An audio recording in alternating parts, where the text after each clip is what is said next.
Bismillah, tawakkaltu ala Allah.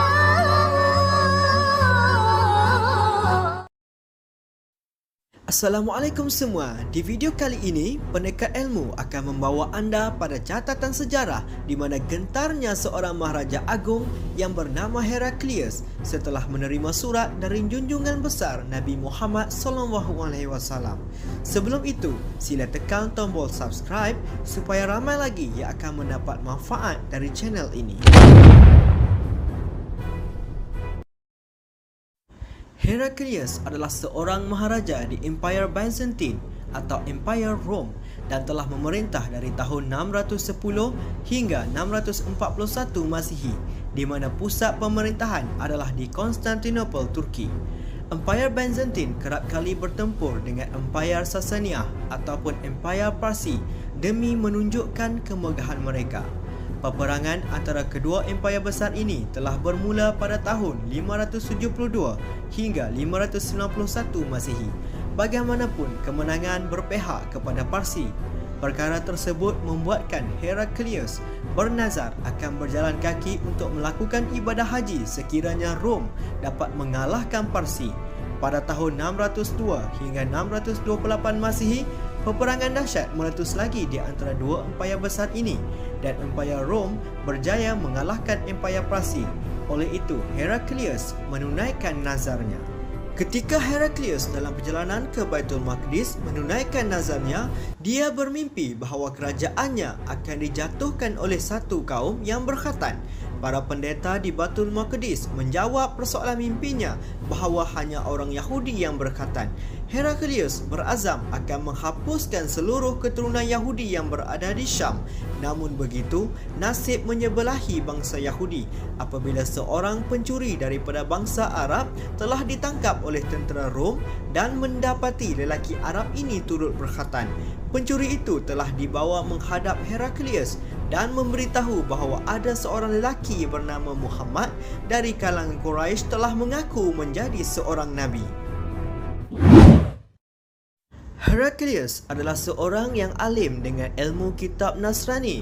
Dia tidak terkejut kerana sememangnya dia mengetahui bahawa ada nabi yang akan diutuskan seperti yang tertulis di kitabnya.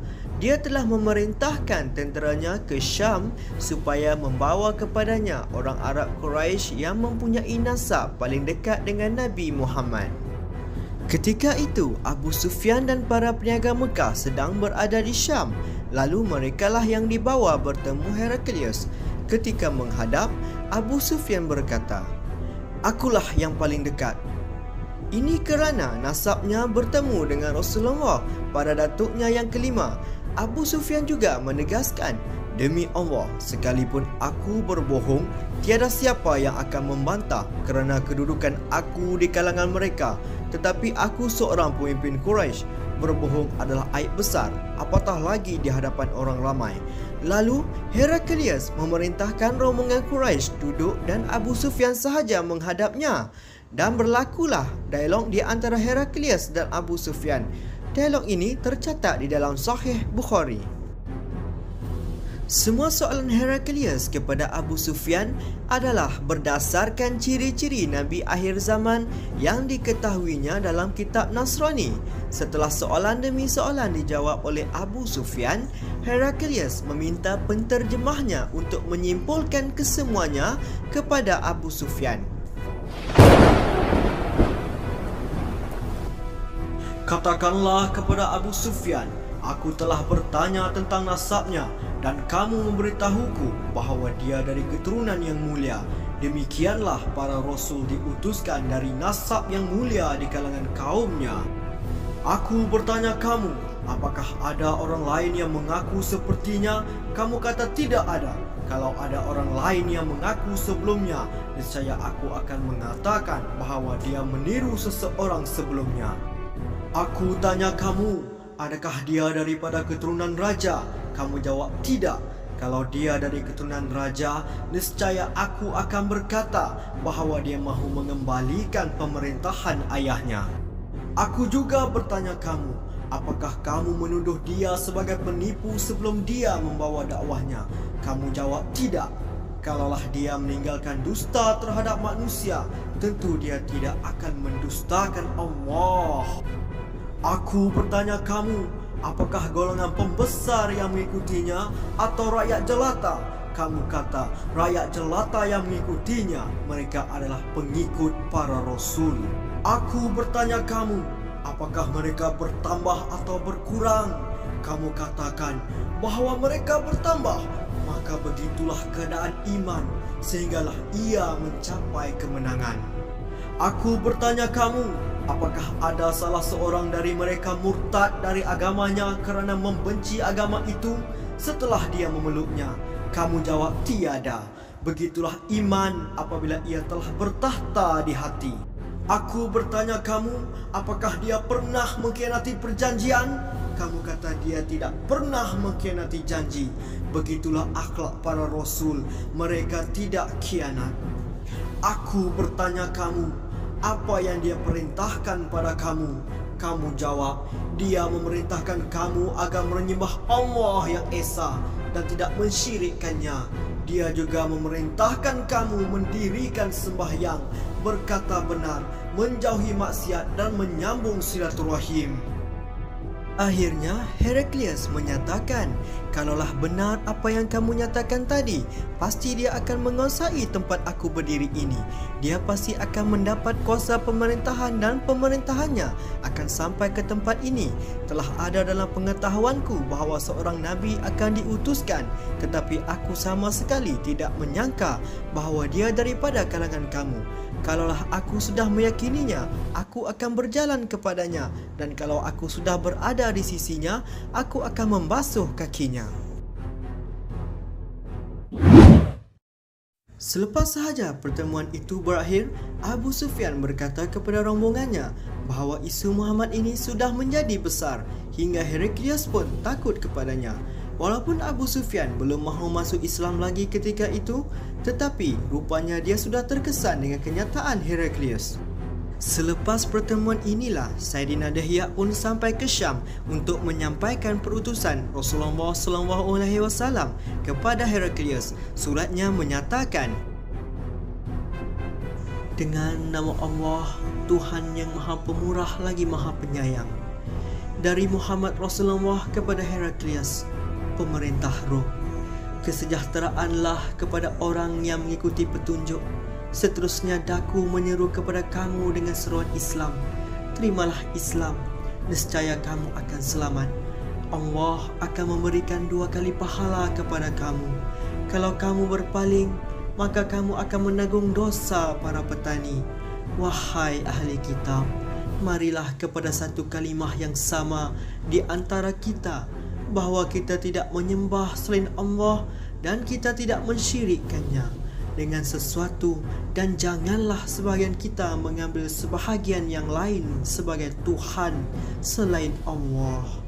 Kalau mereka berpaling, maka katakanlah, saksikanlah bahawa kami adalah orang yang tunduk kepada Islam.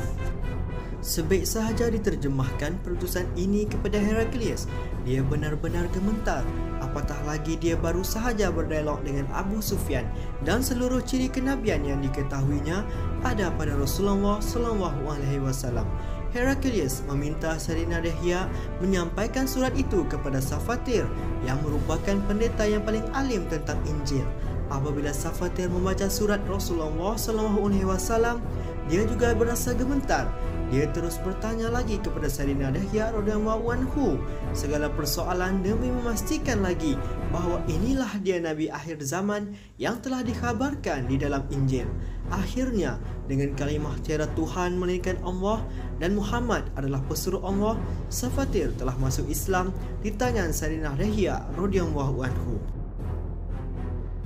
Setelah itu, Safatir mengumpulkan semua pendeta lalu membacakan kepada mereka perutusan dari Rasulullah dan menerangkan tanda-tanda yang ada pada Rasulullah. Safatir juga mengingatkan mereka dengan keterangan Injil yang membenarkan bahawa Muhammad adalah Nabi akhir zaman. Setelah itu, dia berkata kepada mereka, "Aku menyeru kamu semua kepada agama Islam dan aku telah bersaksi bahawa tiada Tuhan melainkan Allah dan Muhammad adalah pesuruh Allah." Para pendeta tidak menerima seruan Safatir dan telah membunuh Safatir. Kerana bimbang ramai yang akan masuk Islam, gugurlah Safatir sebagai syahid demi kebenaran yang disampaikan kepada para pendeta di bawahnya. Setelah kematian Safatir, Heraklius pula mengajak para pendeta dan semua pembesar Kristian di istananya untuk masuk Islam dan berkata, "Aku bersaksi bahawa tiada Tuhan melainkan Allah dan Muhammad adalah pesuruh Allah." Namun, mereka semua menolak. Melihat situasi tersebut, Heraklius yang takut akan kehilangan tahtanya terus melanjutkan ucapannya bahawa sebenarnya dia tidak masuk Islam tetapi hanya mahu menguji. Mendengar ucapan Heraklius, seluruh pembesar Kristian merasa gembira kerana Heraklius masih tetap bersama mereka. Selepas itu, Heraklius datang kepada Sayyidina Dihya radhiyallahu anhu serta mengirimkan hadiah dan wang emas kepada Rasulullah SAW dan berpesan supaya menyampaikan berita kepada Rasulullah bahawa dia telah bersaksi tiada Tuhan melainkan Allah dan Muhammad adalah pesuruh Allah. Namun dia terpaksa mengeluarkan ucapan menolak seruan Rasulullah untuk mempertahankan tahtanya. Apabila Sayyidina Dihya radhiyallahu anhu pulang ke Madinah, dia pun menyampaikan kiriman dan pesanan Heraklius kepada Rasulullah SAW. Mendengar semua itu, Rasulullah SAW telah membongkar hakikat sebenar Heraklius dan telah bersabda, musuh Allah ini telah berbohong. Dia tidak masuk Islam. Dunia telah menguasainya. Lalu Rasulullah SAW memerintahkan supaya semua wang itu diagihkan kepada fakir miskin. Demikianlah perutusan pertama Rasulullah telah menggegarkan seorang pemerintah kuasa besar dunia pada waktu itu. Kesimpulannya, mudah-mudahan biarlah kita menjadi seorang khalifah yang berani kerana Islam dan sanggup mati mempertahankan kesuciannya, dan janganlah kita terpedaya dengan keseronokan dunia yang sehingga sanggup menjadi seorang pendusta.